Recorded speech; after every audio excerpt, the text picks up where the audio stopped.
നടന്മാർക്കെതിരായ പരാതി അന്വേഷിക്കുന്ന പ്രത്യേക സംഘത്തിനെതിരെ പരാതിക്കാരി മുകേഷ്, ഇടവേള ബാബു അടക്കം 7 പേർക്കെതിരെ പരാതി നൽകിയ നടിയാണ് ഗുരുതര ആരോപണങ്ങളുമായി രംഗത്ത് വന്നത്. അന്വേഷണ സംഘത്തിൽ വിശ്വാസമില്ലാതെയാകുന്നു, അന്വേഷണ ഉദ്യോഗസ്ഥർ തന്റെ സ്വകാര്യത ഇല്ലാതെയാക്കുന്നു തുടങ്ങിയ ആരോപണങ്ങളാണ് പരാതിക്കാരി ഉന്നയിച്ചത്.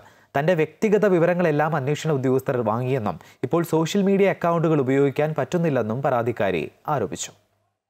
കൂടുതലായി ഇപ്പോൾ അവരെന്നോട് ചെയ്യുന്നത് എൻ്റെ പേഴ്സണൽ ആയിട്ടുള്ള കാര്യങ്ങളെല്ലാം അവർ ഇടപെട്ട് അവർക്ക് ഞാൻ എല്ലാ ഡീറ്റെയിൽസും ഞാൻ കൊടുത്തു. എൻ്റെ ഫോണിൽ നിന്നെല്ലാം അവർ ട്രാൻസ്ഫർ ചെയ്യുന്നു, കമ്പ്യൂട്ടറിൽ നിന്നെല്ലാം ട്രാൻസ്ഫർ ചെയ്യുന്നു, ലാപ്ടോപ്പിൽ നിന്നെല്ലാം ട്രാൻസ്ഫർ ചെയ്യുന്നു. ഓക്കെ, എടുത്തോട്ടെ.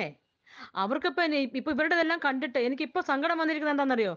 എൻ്റെ ഫേസ്ബുക്ക് അവർ എനിക്ക് ആക്സസ് ഇല്ലാണ്ടാക്കി കളഞ്ഞിരിക്കുന്നു ഇപ്പം. അതായത് ഞാൻ സമൂഹവുമായിട്ട് ഞാൻ ഇടപെടരുത്. എനിക്ക് ഫേസ്ബുക്കിലൂടെ നിങ്ങളെല്ലാവരും എന്നെ അറിഞ്ഞത്. ആ ഫേസ്ബുക്ക് ആക്സസ് അവർ നശിപ്പിച്ചവർ. രാവിലെ തൊട്ട് എനിക്ക് ഫേസ്ബുക്ക് ഇല്ല. പിന്നെ ഇവരിവിടെ എന്നും ഡെയിലി എനിക്കൊരു പ്രൈവസി വേണ്ടേ? ഞാൻ ഇവിടെ സമാധാനത്തോടെ ജീവിച്ചുകൊണ്ടിരിക്കുന്ന വീടാ.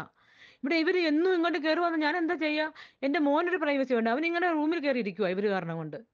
ഇപ്പൊ വന്ന് പോലീസുകാർ നമ്മുടെ പിന്നെ പരിപാലനമായിട്ട് കാണുന്ന വീട്ടിൽ ഷൂ വരെയിട്ടാണ് ഇപ്പൊ വീട്ടിൽ കയറുന്നത്. എങ്ങനെയുണ്ട്? എനിക്കിത് എങ്ങനെ ഈ കേസ് മുന്നോട്ട് കൊണ്ടുപോകും? ഇത് ഭയങ്കര ടോർച്ചറാണ്, ഇത് ഭയങ്കര ഹാരാസ്മെന്റ് ആണ്. എനിക്ക് തോന്നുന്നില്ല ഇത് SIT ടീം നമ്മളെ രക്ഷിക്കാൻ വേണ്ടിയാണെന്ന്. അയ്യോ, അബദ്ധം പറ്റിയത് എനിക്ക് ഇപ്പൊ തോന്നുന്നത്. ഇതില്ല, ഇത് നമ്മളെ നശിപ്പിക്കാൻ വേണ്ടിയാണ് എനിക്ക് തോന്നുന്നത്. എങ്ങനെയെങ്കിലും എന്നിട്ട് ഇവരെ പരമാവധി നോക്കുന്നത് എന്തെങ്കിലുമൊക്കെ കിട്ടുമോന്നൊക്കെ. ഇവരെന്താണ് ചെയ്യുന്നത്? എനിക്ക് നിങ്ങളോട് ഞാൻ എന്നല്ല, നാളെ ഞാൻ നിങ്ങൾക്ക് തീർച്ചയായിട്ടും നിങ്ങൾ എല്ലാവരും വരണം. ഞാൻ ഈ സത്യം തുറന്നു പറയും. SIT team no. SIT അവരുടെ ആൾക്കാരായിരിക്കും. അല്ലെങ്കിൽ എൻ്റെ ഫേസ്ബുക്ക് ഇവരിങ്ങനെ കളയേണ്ട ആവശ്യം എന്താണ്? അതാണ് എനിക്കറിയേണ്ടത്. എന്തിനാ അവർ ഫേസ്ബുക്ക് ആക്സസ് ഇല്ലാണ്ടാക്കി കളയുന്നു?